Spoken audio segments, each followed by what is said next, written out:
Welcome, Chloe Mitchell. Thank you very much, Mike. Guys, Chloe Mitchell is joining us.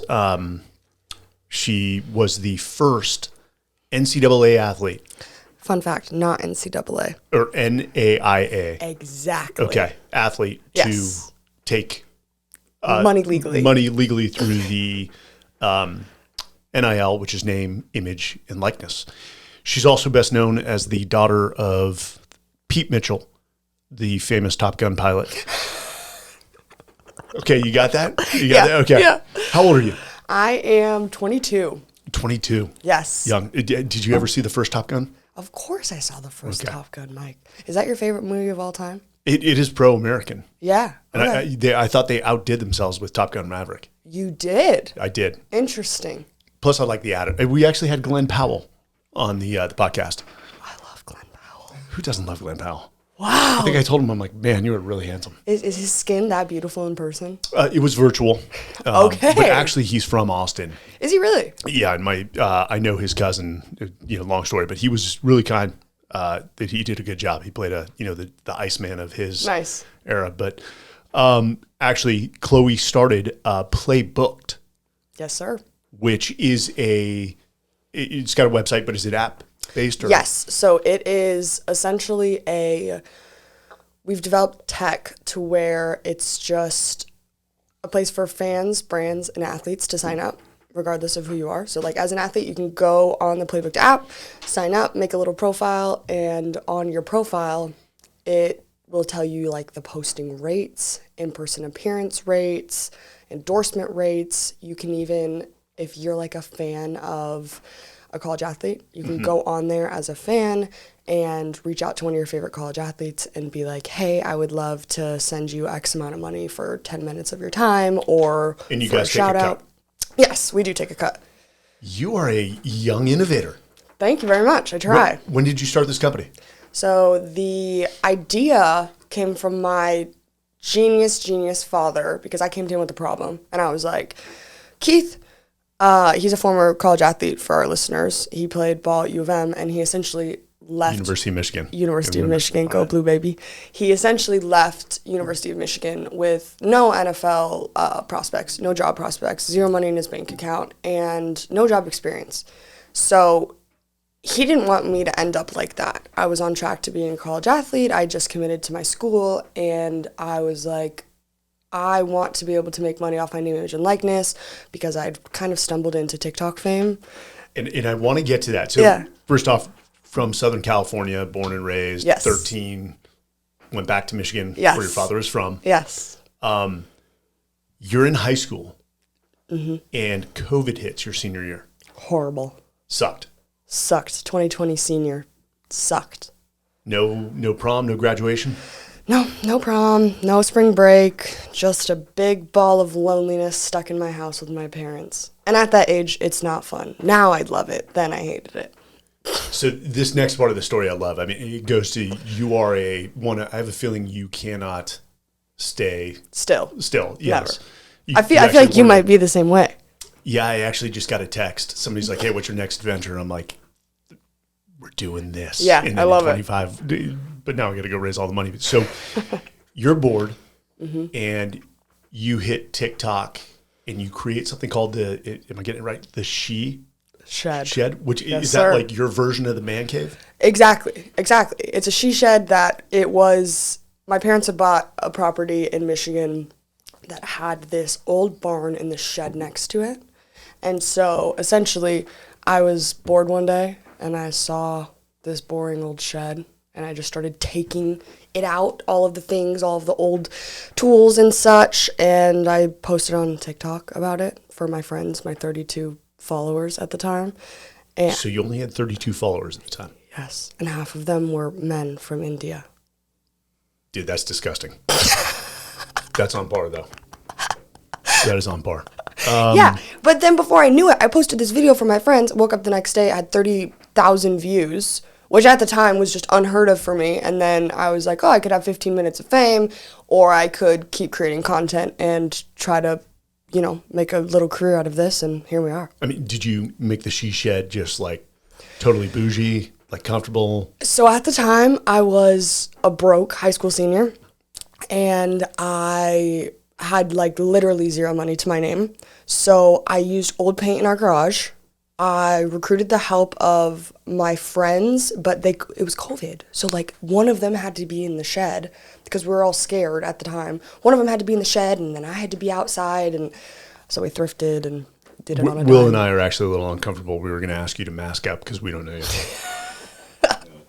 Yeah, that totally seems like something you guys would ask me Yes, to do. I'm totally masked, Yeah. especially when I fly. Really? Yes. Really? No. With one of those big ventilator things on the side? It's at the point where people still wearing them. I mean, they've got the captain has to come across and say, please respect those who are wearing the mask. Right. Please respect those who are not. Right. I look sideways at people still wearing masks. I'm a little judgy too. I am, and I try hate not to to be. I know. But I'm a judger. I just am. Everyone is that snap glance. Yeah. You take, you size people up. Yeah, you It's can't just help human it. nature. Yeah, exactly. Yeah. Well, essentially what ended up happening was my friends and I, once COVID kind of died down and we realized we weren't going to die by being in the same room with each other, we finished the she shed up by painting the inside and power washing it and creating all these videos about it. And before I knew it, it had like 40 million views in total, and the series. And I had amassed a couple million followers. And at the exact same time, I was, and this comes back to our point earlier, I was able to make money, but I had just signed for a full-ride scholarship to a college. For volleyball. Yes, sir. How for tall are you? volleyball. I'm like 5'10", but with volleyball shoes, 5'11". But I can jump. You can jump. You got hops. Yes. White person got hops. Yeah. So, I mean, what were you doing in the sheet? By nature of what we do, we're on social media, but I don't have a following. And trust me, my team is like, it's all business, Yeah. personal stuff. Yeah. And they're like, you got to post personal stuff, and I just won't do it. Yeah. Why? It feels icky. Icky in what way? Like, look at me. Look at me. And I definitely Totally. I don't want to. I think it's also a scar from where I came from. Is like we didn't advertise the nature of our work. Right. We didn't have social media accounts. Yeah. While on active duty. in You're not special allowed to at all? No, you are, but they're monitored. And I've got to get over that. And they're like, just let people see you, the authentic you. But Yeah. So I've got to ask you, what were you doing in the she shed? Were you doing like little projects? So yeah, what we did, it was a really small space. It was probably like half the size of this room, like if we were to cut it off right here. And I love Pinterest. What girl my age doesn't love? Do you know what Pinterest is?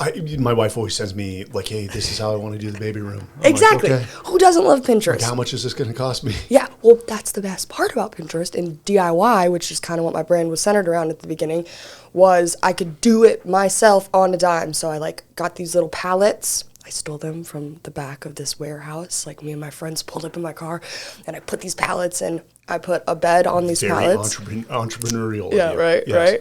right. I put beds on a pallet, on these pallets. What else did I do? I mounted this. It's really ratchet looking back, but I mounted this TV on this shelf and this little thing of wood. I thrifted a microwave and a little refrigerator, and then there was a table that I could use, and I put an old beanbag from one of my friends in there. It just became a hangout spot. And as I was documenting all of this, I realized that I actually really like do-it-yourself content. So then my parents got lucky, and I started to redo their bathroom, their master bathroom as well. I put in a are you talking like fireplace. construction? Or? Yeah, all by myself, like 40 pound. So after the she shed, the thing that I did, the project that I decided to commence on was a little fire pit outside by the she shed, so the viewers could still like love the she shed but know that I'm working on something outside as well. So I towed these 40-pound bags, 40-pound bags of gravel by myself, and I poured them into this little area that I had made a big square with 2x4s, and then I made this fire pit, and yeah, you could see it all. I'm very proud of that series, but I'm glad So your parents thought you were losing your damn mind. Yeah, they were like, you want to do what to the bathroom? Exactly. Yeah. Yeah, and the bathroom, I'm like, yeah, I want to paint your tile. They're like, no, you're not painting my tile. What did I do? I paint the tile. And it still looks great to this day. highly suggest you paint your healthy tile. disrespect for authority. Yeah, for sure. And I brought up the property value of their house too. So they owe you. Yeah. So when they finally sell, you'd be like, hey, yeah, you're welcome. 20%. Yeah, I want some of that. I want 20%, and I want you to take me on a cruise, but we're not there yet. One day. And I want to ask you, so I read your dad, while playing football for the University of Michigan, went on The Price is Right? Is that right? Yeah, I love this question. And won a Car. red Trans Am. Mm-hmm. And could he take that at the time? No. So, I mean, yes, but he had to put it in his brother's name because it violated potential rules that could affect his eligibility. So he won a car based on literal odds. And because of legislation at the time, he couldn't put it in his name. So, and that is kind of the brainchild, that's where it comes from, where my father was like, I don't want you to be like me. Legislation is going to change, and what I want to do with you when this changes is for us to create a company in which we can help athletes not end up like how I was after school, broke. So entrepreneurial blood runs in the family. Oh yeah, my parents are chronic entrepreneurs. I am a chronic entrepreneur, and my baby brother, fingers crossed, he's going to take up the cross and be an entrepreneur as well. That's amazing. Were your parents entrepreneurs? Yes. My dad started his own, my dad started with Hyatt Hotels. Oh, wow. You know Hyatt Hotels? Oh, yeah. So Hyatt was actually based out of San Francisco, the headquarters. Okay. And our whole family has been in San Francisco since 1899. Yeah. So all the cousins, God bless them all, except when you have 100 Italians in a restaurant for like Christmas Day, it's overwhelming. It's got to be fun, though. And I'm a recluse, so my parents always have to answer what I'm doing. But so Hyatt at the time decided, and he was within their marketing department, if I believe that's correct, and actually did some deals with Trump. Oh, wow. Hotels. So he had a deal with Trump, and again, I'm going to blank on it. I believe his wife at the time was Ivanka. Yeah. And he's like, yeah, Trump was okay to deal with. He's like, Ivanka was a menace. He was hard to deal with. Interesting. But they made the decision to move to Chicago, and he's like, I just can't uproot my family. And so he started his own marketing and advertising agency and did very well for himself. And I look like my dad. I take after my dad. Not as successful as my dad, but I'm trying. Give me time. Do you get your intensity from him? Yes, very much so. That's a good thing. Scary, scary man. Scary man. To this day, when he's he was definitely I don't want to say the Punisher, but the disciplinarian of the house. My mom was the emotional rock, though. If you got my mom pissed, she all 5 feet of her could really put some stank on her slaps. Is she Italian as well? She's Italian. My dad we're a mix on that side. Sorelli is actually it's not pronounced the right way. It's Americanized, as we say, so it's Sarai. Sarai. If you like the Treaty of Versailles. Yeah. So the origins is actually Basque. Wow. Which is the Pyrenees Mountains region between Spain and France. Yeah. But people always think we're Italian. So cool. My mom's an Alioto. Anyways, so you've amassed a large following. Yes. You got your first sponsorship for $3,000. Yes. And now you're fearing that you're going to lose it because you're stepping into. Yeah. Yeah. So I'm stepping into being a college athlete. And I don't know if I've ever shared this before, but it's time that I do. So before the summer before I became an official college athlete and got that $3,000 deal, I was making great money. I think Walmart paid me $10,000 for one video. You're kidding me. Yeah, one video. And that was, my house and my childhood home was very weird. We had a caboose, which was another shed. It was like a pool house caboose, which is what I started to redo. Walmart saw that I was doing that and wanted a piece of the pie. So I was making great money. And then I became a college athlete and legislation passed. And that is when I got that $3,000 deal for the putter. And so I couldn't talk about being a college athlete for a couple of months online. I pretty much just went dark. Like, I didn't talk about being a volleyball player. I didn't talk about any of that because I didn't want to mess up my scholarship. And I also didn't want to, lose eligibility, obviously. So legislation passed this one random day. The NIL was like, "Oh yeah, we're gonna make name, image, and likeness legal." So I got the call, freaked out, drove home after practice, made a mini golf course for my father, and this $3,000 deal was for Bloodline putters. Honestly, still a great product, love it. Made a mini golf course, edited it, posted it, and waited to see what the world would say. And for 3 days, nothing. I heard nothing.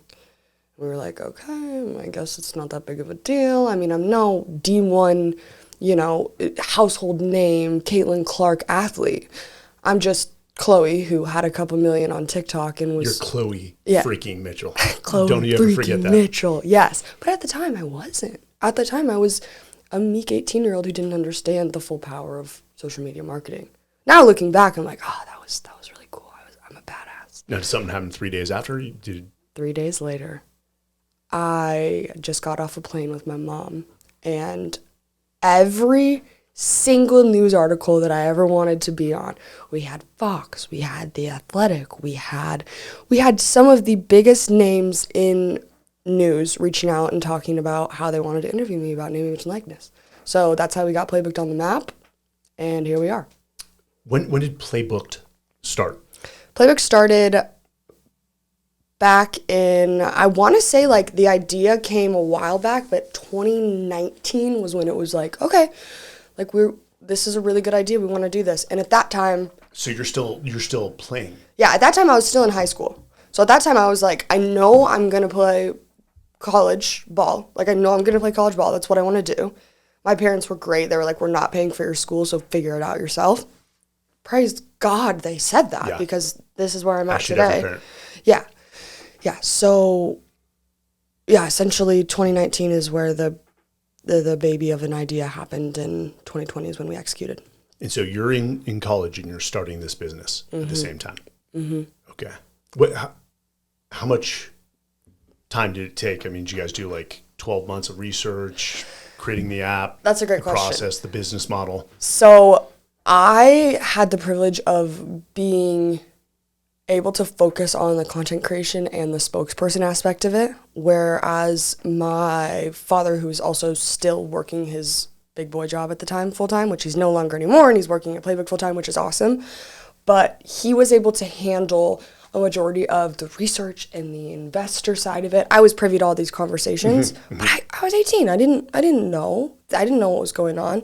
So they gave me a seat at the table. I was able to learn from them what was going on, and I just focused on the spokesperson aspect of it. Fun fact, when I went on Fox News, I was in my dorm, like, communal area, and I had all my teammates. I had a few of my teammates blocking off the communal area, and they're like, she's on the phone with Chris Wallace. Nobody can come in here. And yeah, that's something I'll never forget. The power of Fox. The power of Fox. Wait, every other network I've been on, which are all great networks, News Nation, Newsmax, One American Nation, but when you go on Fox, like I have like 20 emails. Yeah. Like Fox is legit. Is powerful. And have you ever been to Fox? No, not in person. I smile every time I go in there. Really? Great people. Really? I believe I love the Fox and Friends crew. Yeah. Just great people. It's fun to go in there. So you're starting this company. Let's go into how, and I'm a advocate for NIL. Yeah. But there are people that hate it. I'm sure your face is on a dartboard in certain NCAA football 100%. Coaches' offices. Like, we're gonna kill that girl. Yeah, like why is she such an advocate for this? Well, the best part about NIL is and I love being surrounded by the most American, decor on planet Earth. It's the American way, capitalism. Being able to monetize your name, image, and likeness, and being able to be a young entrepreneur. That's so American. So the concept, I'm so glad it's not a debate anymore, and I'm so glad it's legal and I don't have to fight this battle anymore. But anyone who isn't a fan of name, image, and likeness isn't a fan of the American way. I said what I said. When people say America is founded on democracy, like, no, it's not. No, capitalism. It's free enterprise. Yeah. Capitalism or free enterprise. That's what we're founded on. Yep. Why do you think people left, Britain? Yeah. To evade taxes, to gain some social mobility. Right. And people when people downgrade capitalism, it annoys me. And it's usually people that aren't willing to just go for it. I agree. And they're upset about where their station in life is. Yep. And we recently had an event where a woman went off on capitalism in the strangest of settings. Oh no. And we were at a resort called Rhythmia Resort, okay. Which is an ayahuasca resort. Did you do ayahuasca? Didn't like it. Really? Wasn't for me. Oh, I want to do it so bad. I went with John Wellborn was supposed to go. He's here in Austin. He played 10 years in the NFL. Great dude. Sanjay Ribeiro, who's known as the Michael Jordan of Brazilian Jiu-Jitsu. He's the sweetest guy. I love BJJ. And he's one of the best. He's here in Austin. Really? The most deadly guys in the world are usually the kindest. And then we had Shep Rose. I don't know if you recognize that name. Yeah, I recognize the name, but I don't know. Southern Charm. Oh, yeah. You did ayahuasca with all those people? And some woman, like after the ayahuasca, whatever trip, she just goes on this tangent about all you white men in the room, you capitalist pigs. Oh. And I'm like, actually, capitalism was a cure to feudalism in which people could gain social mobility. You said this. Oh, I did the next day. And I'm like, you just may want to check your facts there. And she was from the UK. I'm like, and she came up and apologized. But good. This old sort of perception that it taints these young college athletes and makes them professional athletes. You guys are sacrificing your bodies. Even worse with sports like football. Some of those guys won't. Your brains. And some guys will get so hurt in the NCAA. Yeah. That they'll never be able, even if they had the potential to play in the NFL, they have a career-ending injury. Yep. They should absolutely make money. Oh, I completely agree. They're the cash cows for these big universities. They are essentially, without those athletes, there would boosters. Yeah, there would be little to nothing of sports and of the media entertainment industry. It blows my mind that people still have the audacity to say that name, image, likeness is destroying college sports, because I think it's just enhancing it. And it's created a whole industry. Yep. Which will generate revenue. Yeah. For taxes for America and everything else. Yep. But it's the same thing with, you've heard professors are like, they'll poo-poo on sports, and it's a distraction, and it's like, hey, that $800 million endowment that your university has, it's from sports. It's from sports. It's from the one that pays your salary. Salary? Yeah. Yeah. That bonus you're going to get at the end of the year, that's from incredible ticket sales. Probably from your women's basketball team too, if you're at Iowa. Yes. So I think the entire concept of not being a fan of NIL is also just not only anti-American, but it's also like I don't know how to say this in a more eloquent way, but it's just anti-youth. Like, being able to recognize that you're in college for 4 years. As a young adult, I'm speaking from experience. Recognizing that I'm in college for 4 years as a college athlete, and I have this opportunity to not only make brand connections, learn how to negotiate, boost my resume, get my foot in the door with people that usually wouldn't have any interest in talking to me if I wasn't a college athlete, develop this self-reliance and this autonomy that NIL has catalyzed, and it just breeds that in the industry, because these college athletes are being made aware that they're able to have influence, and with that influence, make money, and with that money, do great things. It's no different than a young kid in high school starting a company that ends up on TV because everyone's applauding. Like, right. Oh, you're such a trailblazer. Oh, look at you take the bull by the horns, and as a young child, take these risks. That's exactly what people are doing with NIL. But thankfully, the risk has been put to the side, and now they're able to just do their thing and make money. Have you gotten threats? Not threats. A lot of negative. I know they're out there. Mm-hmm. I've gotten hate, but no threats. How many athletes do you have on the platform? Hundreds. We have access to thousands. Like, the best part about Playbooked in our tech is if a brand comes to us and is like, hey, we want to pour $250,000 into athletes. Say it's a hair care brand, and we need this certain kind of hair type, so curly hair, and we want them to be athletes from non-revenue generating sports because we want to spread the wealth. All we have to do with a click of a button on our app is say, hey, do you have curly hair? And are you part of, tennis, golf, or, discus, whatever? And in minutes, we'll have athletes saying, oh, I want to work with this brand. We want to do this, this, and this. And we can get that roster of athletes, send it over to the brand, and pump out a campaign. And can a brand say, we want it within this region? Yeah. Oh, yeah. That's usually the case. So I'm assuming when an athlete does their intake into Playbooked, it takes minutes, by the way. But you're not asking hair type. No, none of that. No. That's after the fact. Yeah. Okay. I mean, eventually, I hope our tech is robust enough to have all that information privy. But some athletes also don't want to have that information about them out there. Like being able to give them the opportunity through a push notification to be like, hey, you can apply and here's an opportunity for money. That's a little bit less invasive than saying, oh, we know this about you. Like you should be a part of this campaign. I'd be freaked out if a brand was like, hey, Chloe, we have all your stats on you and we want to work with you because of X, Y, and Z. Like I want to be able to choose if I want to work with you and why I want to work with you, Are you talking with athletes? Do you go out and all the time. Advise them and Yeah, my end goal is to be, who doesn't say this, is to be a consultant and a speaker. Like I would love to just consult with athletes and tell them, this is what you can do to build your brand, or this is how you can best communicate when signing a contract. And I also just want to speak and educate and do all the things. Do you do keynote speeches? Not yet. You would crush it. I can just tell. Wow, coming from you, that means a lot. I'm a keynote speaker, and honestly, quite frankly, that's how I make my living. Yeah, you're a savant. No, not at all. I'm up and coming. How I ended up on the list, I have no idea. But oh, come on. No, I really don't. Like it came out of nowhere in 2023 on the Global Guru's top 30 leadership speakers in the world, and I'm like, how did that just happen? I'm like, where'd you guys find me? That's awesome. Because I don't do the big Tony Robbins stages. Sure. I haven't really done those type of. I've done a few. Can I ask why? I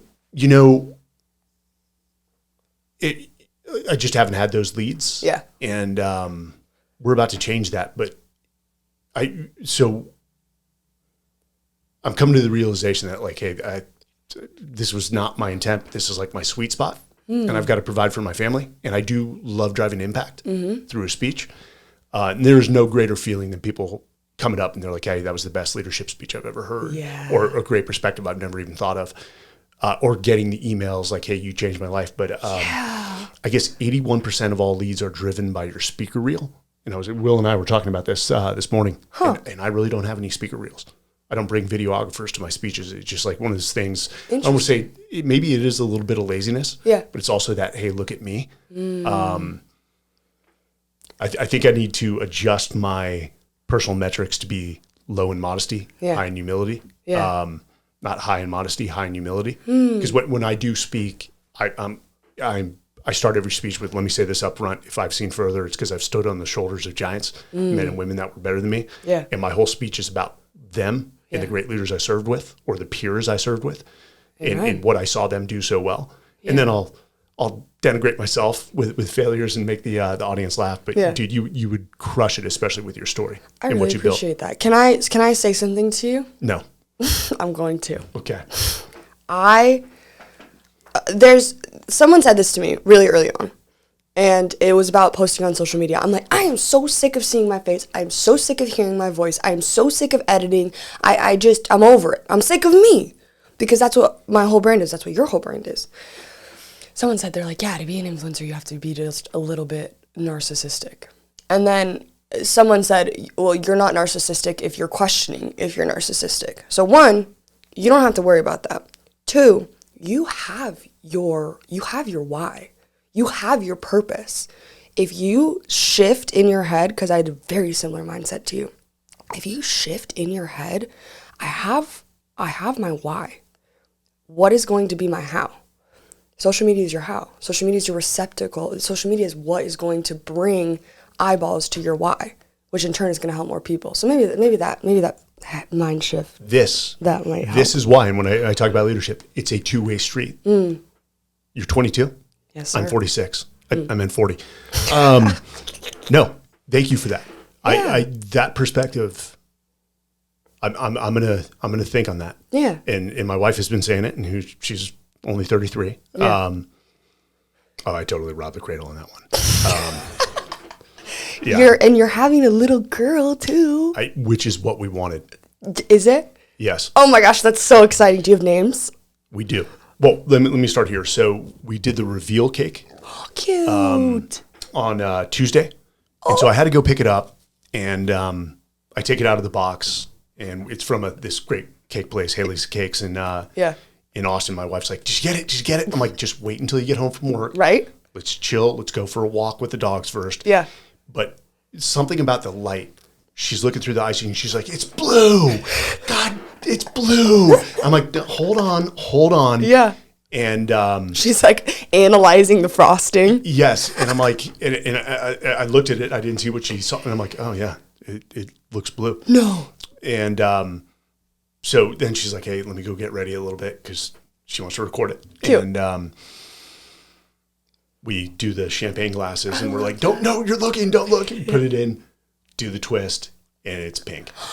And I'm like, I told you. Did she just freak out? She wants a little mini me, and secretly, I wanted a little girl. Yeah. I've get my daughter is 20.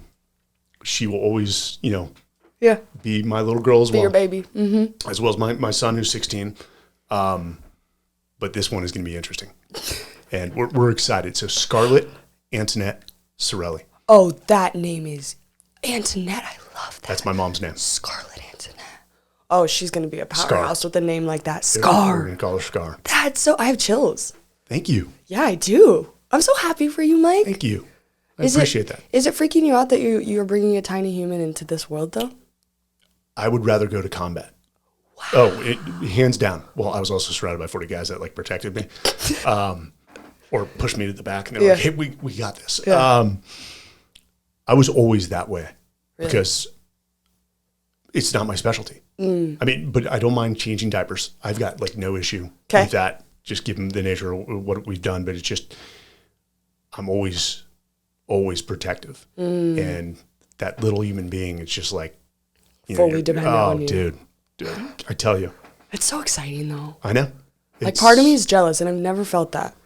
I'm going to be the old AF dad. You're not old, Mike. Well, no, at her graduation, I'm going to be doing the math here. I'm going to be roughly 65. People are going to be like, "Is that your grandfather?" No, that's my dad.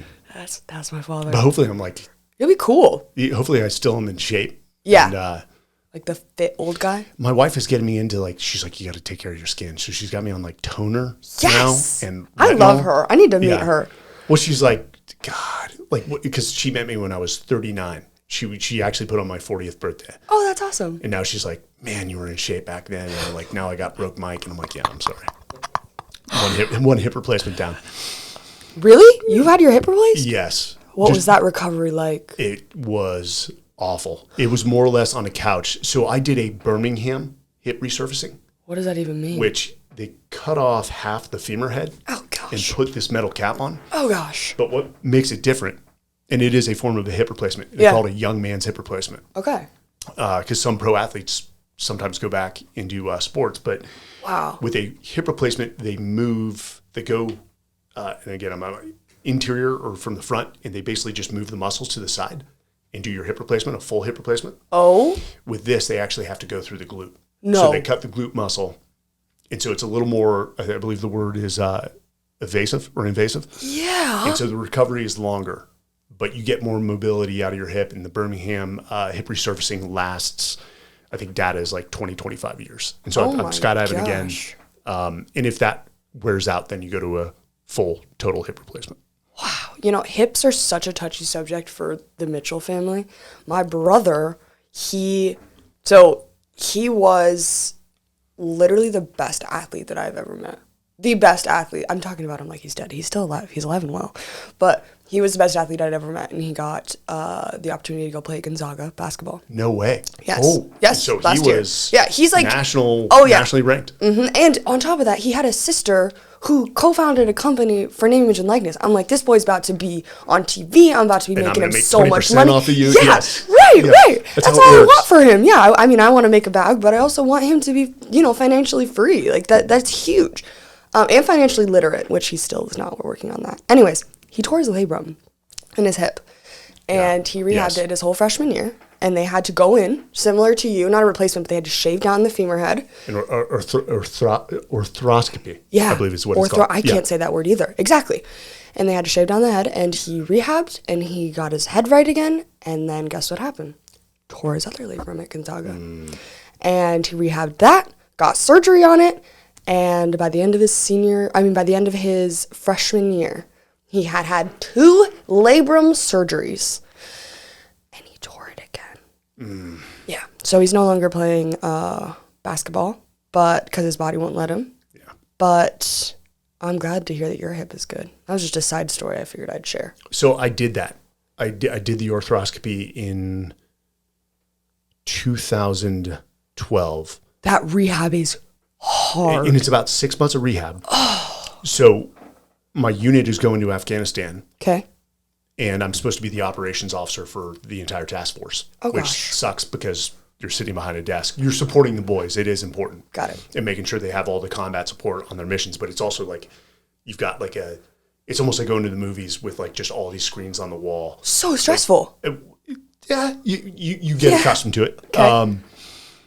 And we deploy to Afghanistan. Okay. And I'm next to an actual unit, what we call a strike force, that goes out and does bad things to bad people. And my buddy is the troop commander. Great dude, Naval Academy, handsome, just smart. Yeah, got it guys all. Loved him. Kelsey. And he goes out on what we call a turnover op. The unit that was there when we arrived does a turnover op where they just show them how they're operating. Yeah. And on that operation, which is the first operation, like the second day we're there in Afghanistan, we're there for 4 months, he steps on a rock and his patella goes halfway up his thigh. His patella? So they've got to kink the mission, but they're out in the middle of bad guy country, and so they got to get the helicopters in and get him out. And so they say, hey, we're going to abort this mission. And they send his call sign over the radio because you got to report who's injured. Yeah. And I feel so bad for him, but at the same time, I'm like, oh, that means I can shift over and actually be a strike force commander. Okay. And my commanding officer, who was he's now an admiral, looks at me, he's like, what's the status of your hip? And I'm like, oh, sir, I'm totally clear. I'm good. Were you clear? No. And so he's like, well, let me call. We have like this really robust human performance center with like therapists and docs and everything like that. That travels with you? No, that's in the United States. Got it. And they're in charge of my recovery. Okay. And he's like, well, let me call this guy named Hutch. And he's like, I'll find out. Yeah. I'm like, no, sir, I'm cleared. He's like, I'll call Hutch. I'm like, roger that. I'm going to go to the bathroom. I run, get on a satellite phone. It's the middle of the night in Virginia Beach. And Hutch answers the phone. And I'm like, listen, so-and-so just got hurt. You're going to find that out later. Yeah. And that means I can move over as the strike force commander. And he's like, Mike. He's like, dude, you're not ready, man. I don't want to re-injure the injury. And I'm like, Hutch, let me put it to you this way. You're going to get a call from this individual. And if you don't say I'm cleared, I will fly back to Virginia Beach and murder you and your entire family. And I know him well. He's like, I'm like, I will be fine. Yeah. And he covered for me. Wow. So basically we lied to a guy who I highly respected, and it was a great deployment. Was it? Oh, it was great. Were you in pain the whole time? I could tell. So, climbing in the mountains, like if there was like a little step up, like I would go with the good hip at the time. Interesting. And eventually it, like the strength got back there, but it's the same hip I had to get replaced. It definitely probably didn't allow the full recovery. And so I started to feel pain maybe 3-4 years later, and then eventually I had to replace it. You tell stories so well. Thank you. Like the way you just articulate yourself. I'm on the edge of my seat over here. Storytelling is Powerful. oral history. Yeah. Oh yeah. I love stories. I love the movies. That's my whole career. Do you know my dad wrote movies? No way. Yeah. So this is like his life before me. College football player at Big Blue. Yeah, and this is actually an interesting story. He didn't know what he wanted to do with his life, right? He's in college. He's a football player at University of Michigan, and these professors, I hope I don't get in trouble for saying this, these professors would go and they would just mark a C on all of his papers. He's a football player. He needs to pass. He needs to play. They wouldn't even read his stuff. Just get a C every time. No notes, no nothing. So one day, my father walks up to this professor and he's like, hey, I see that everybody's getting these notes. I really want you to see what I wrote. And the professor looks him in the eyes and says, I don't give a shit about what you wrote or what you have to say. You're a football player, you don't belong here, but you need to pass my class. So he left University of Michigan. Great education, by the way. I'm not slandering them whatsoever. It's hard to get into U of M. Right. Yeah. But he was just looked at as like a meathead. So he left, moved to California, and he started writing sports movies. So he wrote The Sandlot, Mr. 3000. Not The Sandlot. He wrote Sandlot 3. Yes. Yeah. Mr. 3000. He wrote with Bernie Mac. He wrote Mike 2. Yeah, a bunch of cool sports movies. Holy, no kidding. So storytelling and entrepreneurship is just in the Mitchell family. In my blood. Yeah. So that's why I appreciate how you tell stories. I bet he's a fun guy to be around. Oh, you'd love him. He really wants to meet you. You'd love him. You'd love him. Yeah, very interesting guy, but the way you tell stories is impactful. I do. So did NIL, and I know we're switching gears here. No, I like it. Did that also affect the transfer portal? Were those two linked at all? In some ways, I would say, I think the overarching answer would be no. I think the transfer portal as a whole is just horrible in general for athletes. So you don't like that? Yeah, I've had a couple of really close friends go through the transfer portal, and they've just had poor experiences. Meaning they did transfer to another place and it just didn't work out? No, it worked out. But being in the portal is not the place you want to be as a college athlete. I don't know too much because I can't speak from personal experience because I didn't transfer. But I had one of my best friends. She's a volleyball player as well. She went to San Antonio State. And transfer portal was brutal for her. But it ended up working out in the end. I don't know if they're intrinsically linked, NIL and the transfer portal. But that's my answer. Not very good. Sorry. So recently, I have gone and spoken to college football teams. And there was one who recently left. I don't want to mention his name or the university, but left. He's like, I'm going to the NFL. He's like, screw this whole NIL and transfer portal. Educate me on this. So I know kids coming out of high school now are certain universities help maximize their NIL, correct?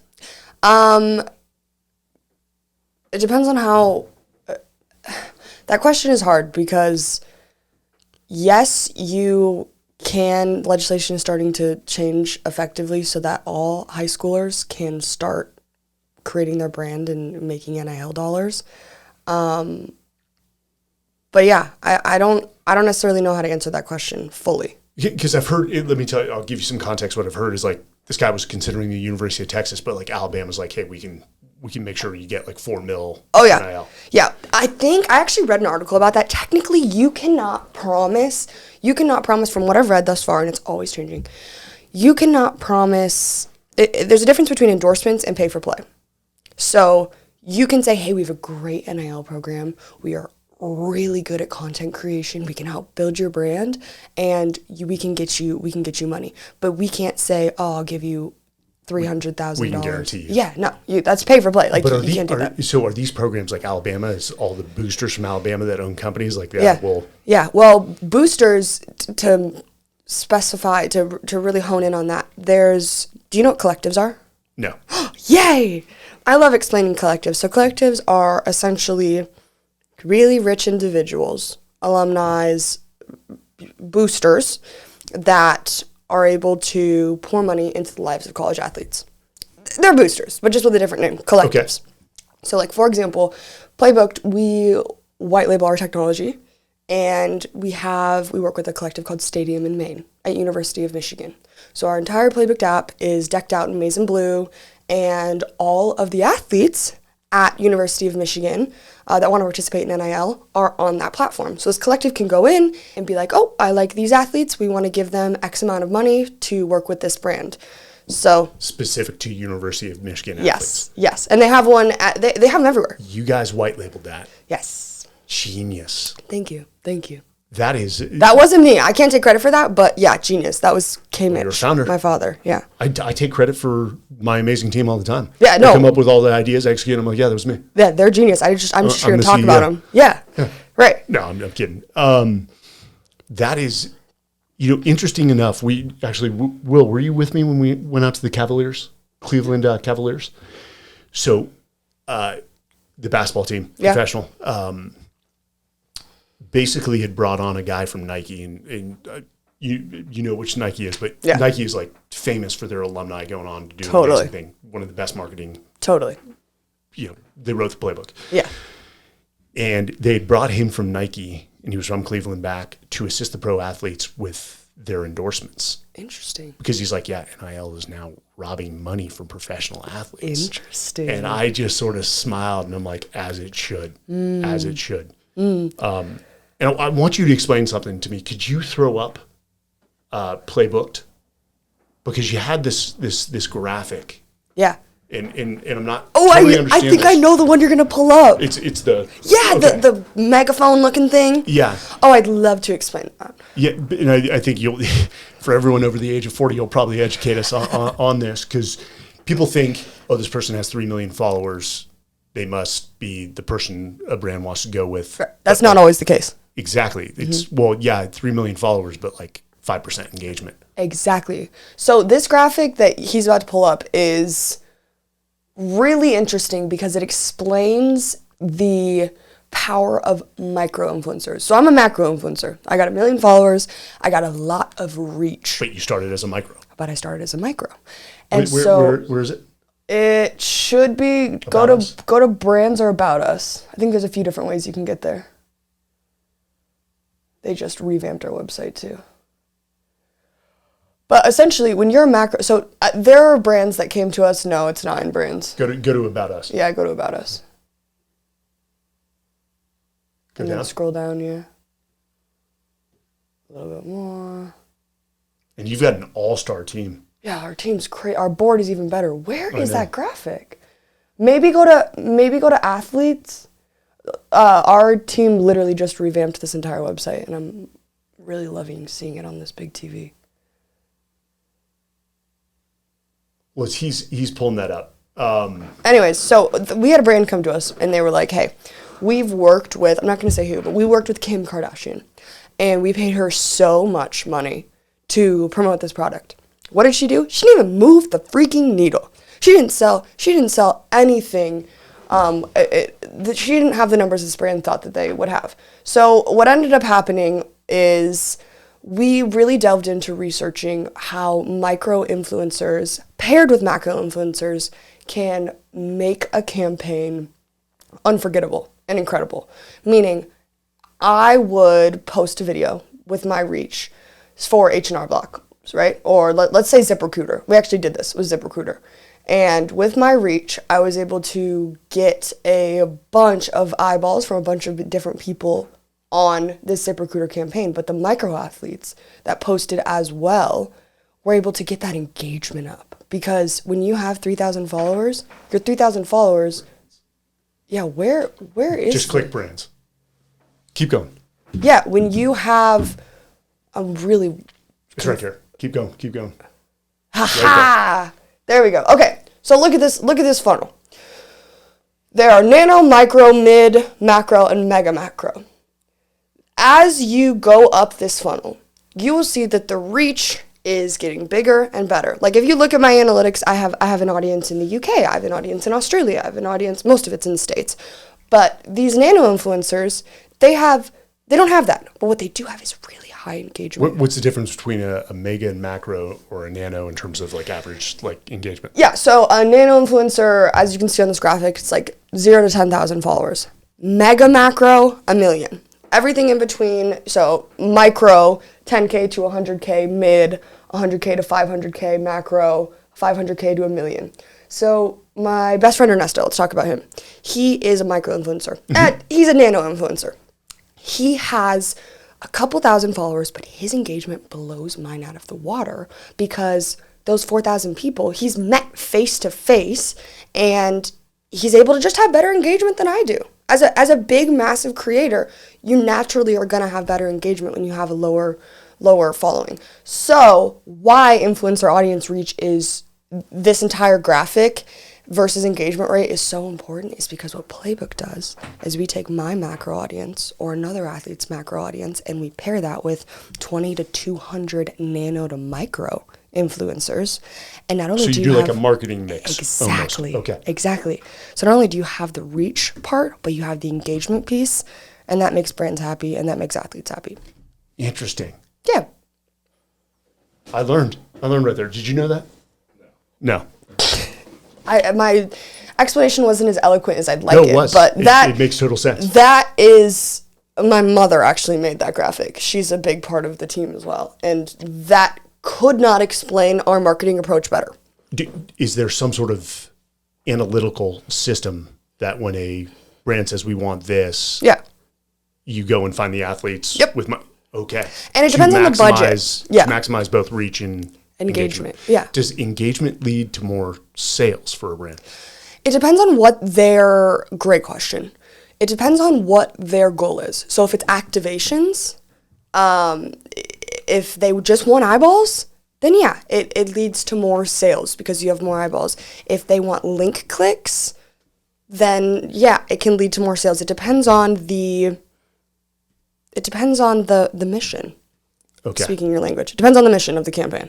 Interesting. Activations can mean a variety of different things. So that can mean a brand wants to activate a product. So they're not only bringing eyeballs to the product, but they're bringing people to the website, which brings people to payment, which brings people to sales, which, it helps. That's your KPI right there, your activations. Yes. But sometimes there's just basic link clicks, and they just want people to click on a link. And so then that's the mission. It depends. And do you guys have a software system that also tracks? Yeah. Wow. So in terms of, I've been represented by a variety of different agencies, and you can have your accounts intrinsically linked to like back-end analytics where people can look at it. Mm-hmm. Or we sometimes often have our athletes most of the time, have our athletes send in screenshots of how the campaign performed a month later, 2 months later, a week later. And you aggregate that with everyone who's on that campaign. Exactly. Do case studies with that. And it comes down to the numbers, essentially. And so will you guys make adjustment through the course of the campaign with a brand? Like, hey, let's mix up the marketing mix a little bit of. Yes, exactly. Okay. So my favorite part about doing this with Playbooked is because I'll make a piece of content for example, I can't say that. I'll make a piece of content and I will send that out to the 200 athletes that want to be on the campaign. And instead of them having to digest a brief, come up with creatives, script it, edit it, they'll be like, oh, Chloe made this, so I'm going to make it in my own voice. But now I have a vision. Now I have a direction. And so then they will make their own video, similar to mine, post it. And the videos that do the best, we will take out of the 200, 300, 20, whatever.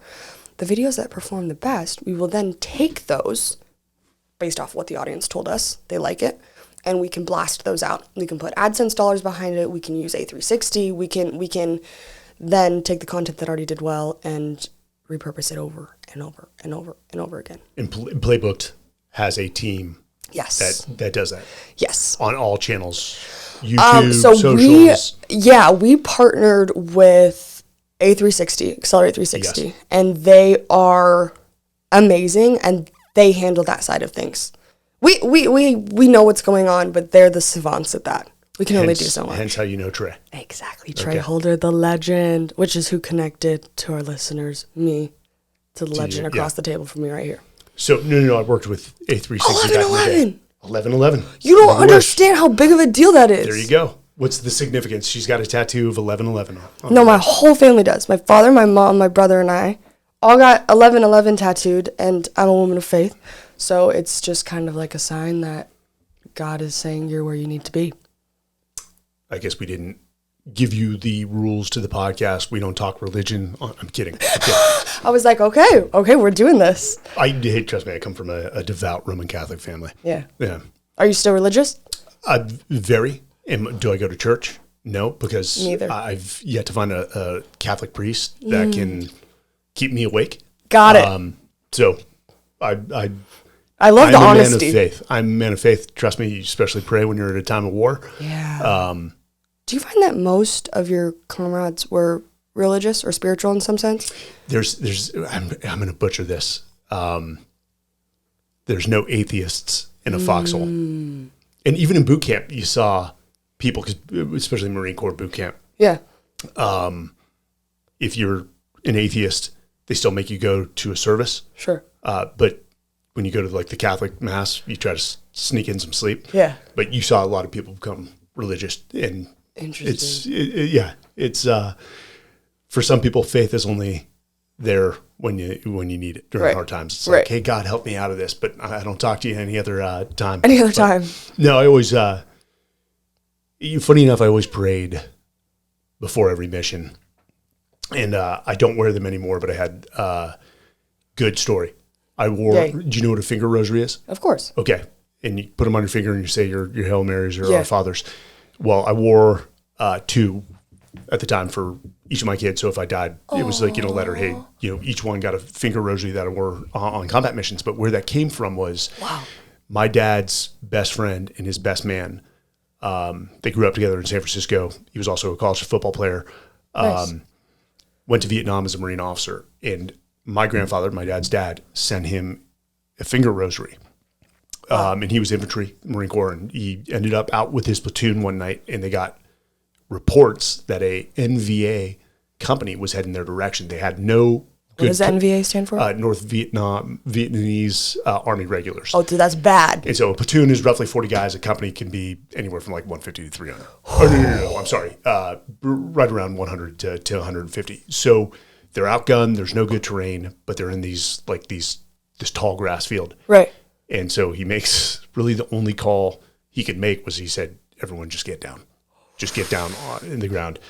And he said he had never spun that finger rosary like faster, saying his Our Fathers. So it became a tradition where he gave me one, and then I purchased another when I had my son. And wow. So wore it on everything, and I've got them stowed away. Being so close to potential fatality, does that do something to your brain? Like, can you spot someone and say, I know that you've experienced death? I think there's a lot of other things that impact your brain. So a lot of our guys walk away with TBI. Yeah. Really bad TBI, to include myself. I had multiple lesions on the brain from blast exposure and other things, and just falling and hitting my head. Yeah. But combat definitely takes its toll physically, mentally, and spiritually. Can I tell if somebody's been through something? No, not really. Maybe if we're deeper in conversation, I can tell there's mental or spiritual trauma there. Yeah, and of course, physically, you just look at the way they get up out of a chair. But I really wanted to use today to pitch my idea for Playbooked. Ooh, let me hear it. What if we get special operations guys who don't make good money, but are usually like really fit, like really handsome, as my wife says. She's like, "Oh my God, all your friends are like handsome." I'm like, odd comment to say to your husband, but I'm already loving it. Let's get special operations guys into NIL. I'm sure the special operations community will have a fit. Yeah. But they should be making some sponsorship money. I mean, they can I'm so in. Be doing really cool stuff. Stop and be like Coca-Cola. Yeah. I'm jumping out of a plane. You know what would be cool? This is the marketer in me. If we did special ops guys for content, you could do this. Get some of your cool special ops guys. I'll get some of my best college athletes. And then we just have a content day. We're like, okay, who can do this the best? Okay, who can do this the best? Are you kidding me? Who wouldn't watch that? And what will create a mystique is that we're gonna have to blur their faces. But again, for the female audience, with their shirts off, it doesn't matter. Just yes. Yeah. Genius. I love it. Yes. We did. Yeah, I'm sure the government will put a tap down, tap down on that real quick. Yeah. They'll be like, what's Mike doing now? Look at this. I can do what I want. The proverbial noose is off my neck. Does that feel amazing? It did. It was just my time. 20 years. I was just ready. Wow, that's such a long time. That's such a long time. Hell, you're my 2 whole years life. older than, yeah. Yeah. Loved the job. Loved the guys even more. It's part of your DNA. Believed in what we were doing because they're like Islamic terrorists are just not good people and they do disgusting things. Yeah. As we're seeing with, October 7 and Hamas and what they did to just innocent women and children. So sad. But as you get more senior, you're exposed to the politics. And there's a phrase we use, lions led by dogs. And I'm not a big fan of the leaders in Washington on both sides. Yeah. That don't act with civility or professionalism or grace. Yeah. And some of the decisions made put guys' lives at risk, if not guys lost their lives because of politicians. And I don't want to sound like some disgruntled, it's just the truth. Yeah. And if you're watching politics now, some of the disgusting things, the criminality that they just get away with, they're above the law. At the expense of other people's lives. And there's I know a general who I won't mention his name, who was directly involved with Benghazi. Wow. In that incident, he's like, don't give me my second star. I am done. Wow. Just grotesque decisions made that led to the loss of life in Benghazi. I got chills again. Wow. And you also wish you were somewhat untethered. Like, let us go do what we know how to do extremely well. Just unleash the dogs of war. Yeah. And as the war went on, it felt like you were fighting with one hand behind your back. And then Interesting. eventually a second hand behind your back. And sometimes it was tough to get my guys to go out on missions because what was frustrating is you go out and capture a guy. Yeah. And they put him in the Afghani judicial system. Right. And maybe that was early in your deployment. Yeah. And then he's released and he ends up right back on your target deck. So to look at the guys and say, hey, we got to go recapture this guy. They're Again. And you got to understand where I serve. These guys are like off the charts intelligent. Yeah. And they're like, no, Right. no, we're not doing that. And yeah, I'm an officer and be like, no, yes, you are. But it's just like, you can't argue with logic. you're like, yeah, no, you're right. So then I would have to, it was my fight to go tell the commanding officer, I'm like, They won't do it. they just won't do it. And for good reason. And I know you can't look me in the eye. Yeah. And Would you, if you are my age today, or if you could go back and do it all over again, but in this day and age, that's a better way to word it, would you? in a heartbeat. Wow. In a heartbeat. Okay. But I guarantee you the young special operations guys, I don't care, SEALs, Green Berets, they're all amazing. Yeah. Are smarter, faster, stronger. In Today? better, yes. Why? Look at athletes. Yeah. Look at times. Yeah. Look at human performance, agility, speed. Even how technology has advanced every that? generation gets Yeah. better, faster, and stronger. And so, the thing, and one of the things we talked about speaking that I often speak about is called the generational game. This hit me when I left my last SEAL unit in Virginia Beach, came out here to Austin. So I was active duty in Austin at the University of NROTC Center. I was supposed to be an instructor, but really I was getting my MBA. Right. God bless the SEAL teams. And when I arrived, my commanding officer from my last unit, who's now an admiral, called out, or he was the deputy commander, he's still an admiral now, called out to the commanding officer at the University of Texas, NROTC, and said, hey, we're paying for his billet. Just let him be. He's going to get his MBA. Call him in for a drug test every 90 days. Yeah. Which I would come into the unit with all these young midshipmen. I had this big beard. Yeah. And they're like, okay, take your drug analysis test. And they're like, hey, could you leave now? We don't, it's not a good image. I'm like, yeah. I was grumpy. But when I arrived, the other instructors basically greeted me and they just started ripping on the younger generation. And in one, I'm freshly divorced. I had one, I'm getting my MBA and I just want to burn it down. Yeah. I want to party. Yeah. You're free. And I wasn't technically free because I'm still active duty, but they start ripping on the younger generation, the typical like snowflakes and safe spaces and skinny jeans. Trigger warnings. Hit me, like one, I'm just sort of tuning them out, but it hit me when one of them was talking. I'm like, oh, this is the generation game. Because I remember when I came in as a young Marine, you had guys that had been either Grenada, Panama, the first Gulf War, Somalia. Jeez. And they used to call us nasty names and that we're weak, and I'll save the audience from those nasty names. And I remember just being belittled as a new guy for just being a new guy in the Marine Corps. Right. And I had done very well at boot camp. I was honor man, went to the School of Infantry. I was honor man, which is like the number one graduate, and just kept that reputation. But I was we call it shitbag. You're like, you're a shitbag. And I'm like, what? Why am I a shitbag? Because I'm new? Yeah. And spoke to a great psychologist whose his book comes out in 2 weeks. Dr. Chris Freed, and he helped me during a dark time. But cool. He has worked with veterans for a long time. He was at the VA, and he did research that when the Vietnam era generation came back, in the VFW, it's the Veterans of Foreign Wars. They have these like the bars and the American Legions. Yeah. That the World War II and Korean guys were not receptive of the Vietnam era guys coming back, which was a brutal war. Right. And what they found is that every generation does that to the next. And so I make a point that the next generation is always the best generation if we choose to pour it into them. And funny enough, another just amazing special operations guy, Air Force, he was actually the most senior enlisted service member in the entire military. His name is Ramon Colon Lopez. We call him CZ. It's just a nickname. Wow. Actually was on the podcast. We have a children's book coming out in May. Good for you guys. Bella's basketball journey.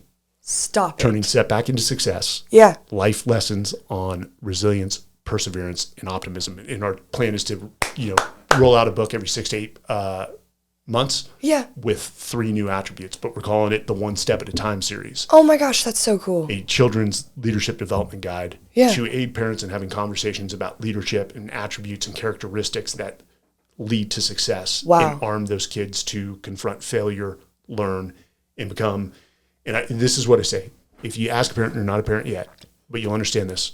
The point of a parent or a leader in a company is to turn your kids, and your employees are not your kids, into kind, empathetic, respectful, competent human beings who contribute to society, but more importantly, have the ability to stand on their own 2 feet, because you're not going to be there all the time. You'll be gone eventually. To learn from their mistakes, get up, pick themselves up by the bootstraps. Yeah. Yes, I'm wearing boots, Will. I'm from California. I can wear boots. You guys don't have a patent on boots. Pick themselves up by the bootstraps, learn, continue on, and then teach that to the next generation. Wow. And if you look at great leaders like General McChrystal, you probably haven't, you may not know the name. He wrote a book called Team of Teams. He was a high-ranking general. Yeah. Just an amazing leader. He wrote a book called Team of Teams. Okay. And about just creating this unbroken chain of excellence, pouring into his junior officers and junior, senior enlisted, to make them more competent than he was. And what he found was that his people no longer needed him to make decisions. Wow. They felt autonomy. They felt ownership. Yeah. They had earned his trust. Yeah. And that's the generation game I talk about. And I always focus on the 40, 50, 60-year-olds in the rooms. Like, stop shitting on the younger generation. Are they different? Yes. Yeah. But if we grew up with a cell phone in our hands, guess what? We would be too. Yeah. So find a way to communicate with them. Tailor your style. Right.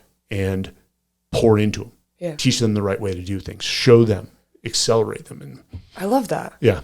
It's really nice hearing that, especially from a man of your caliber in the business world. I think more often than not, I hear, I don't want to get cut out of this, or I need to maintain this, vital position in my company, or, I don't want to reveal my secret sauce or whatever. What you just said completely debunks all of those statements that I've heard in the past few years, because you're like, I don't care if I get cut out, because I know that what I'm creating and the people that I'm pouring into are going to make something better than what I could have, in a way. That's the whole point. I love that. That is the whole point. It's what I find is that most people want to leave an organization, leave like an athlete. They want to leave their team. Yeah. And human psychology is they want to see that team flail without them, to fail. Yeah. To really supplement their own self-worth and say to themselves, I was so invaluable to them that they couldn't do it without me. Yeah, they needed me. When in reality, you should want them to accelerate at a quicker rate. And that also, it may be a little of protecting, my ego. But I think that in turn makes you more valuable. Team player. I loved the team. And I was always, when somebody was anti-team, I was pretty brutal. Yeah. I was pretty brutal.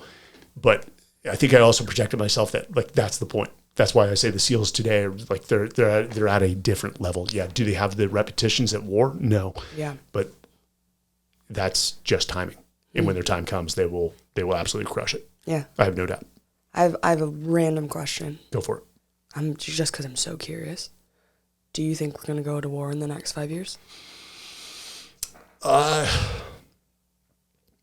No, I don't. I think we're in a bad situation right now. Yeah. In terms of international stability. Yep. The Ukraine is a complicated subject. Yeah. And one, Biden just gave his State of the Union last night. And what did he start with? I felt this was so tone deaf when so many Americans are struggling. I'm so glad you're talking about this. He starts with the Ukraine. It's like, could you be more deaf? Insensitive. That's what you went with? Yeah. Why don't you talk about the interest rates and families that are paying, out of their what for groceries that weren't expensive or as gas. Putin, we used to hold the Russian military in such high regard, and they've performed so poorly.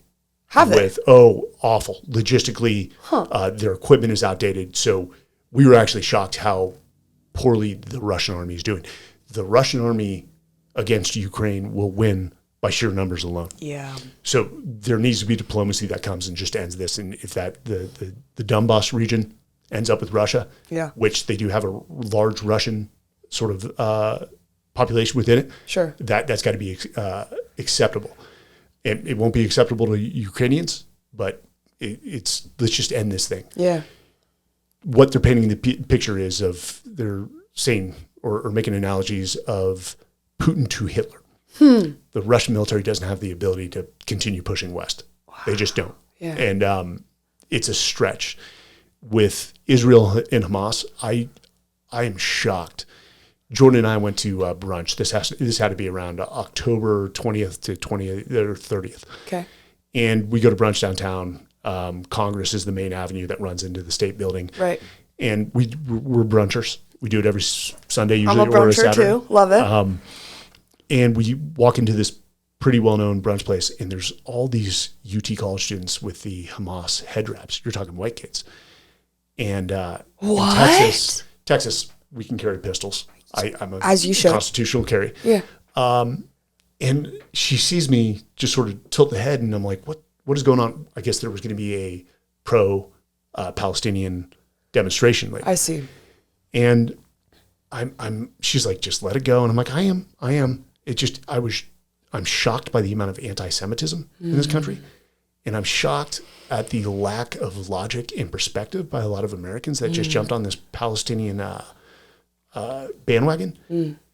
That if they saw firsthand, or it was their sons and daughters that were raped, decapitated, mutilated, burnt, that you'd have a different perspective. Yeah. And quite frankly, Hamas, which is supported by a large swab of the Palestinian people, you get what you sow. Yeah. You reap what you sow. Yeah, that's scripture. And while sympathetic, not empathetic. And I don't want to see the loss of life. And I've already got Iranian death threats from some of the Do you news really? Heads. Oh yeah. I've gotten a few calls. Wow. They're very interesting too. I mean, which they speak English. I don't speak Farsi. Yeah. So, I mean, they've got one up on me, but I'd like to see the whole thing end, but the two-state solution is just not going to work. Israel just wants to exist. Yeah. When you have Iranians and Palestinians who led by Hamas, right, with their only sort of purpose in life is to kill all Jews. Yeah. Like you can't negotiate with that. And this could all end if Hamas just lets go of the territory of the prisoners, not the territory. Oh, Of the prisoners. Release the hostages. And the you really think it would end it all? Oh yeah, but Hamas is not going to do that. And so what I say is, then this falls on the Palestinian people who could rise up, eliminate Hamas, return the hostages, and end it. Where I go with that, and I'll try to be short-winded, if I allow a drug house to operate 2 houses down from me, okay, maybe gangs, drugs, and I knowingly just let that continue, and my son is shot in the crossfire. Yes, while somebody directly is responsible for his death, so am I. That I didn't step up and do the right thing. And it goes to an old adage of the only thing necessary for the triumph of evil is for good men to stand by and do nothing. Interesting.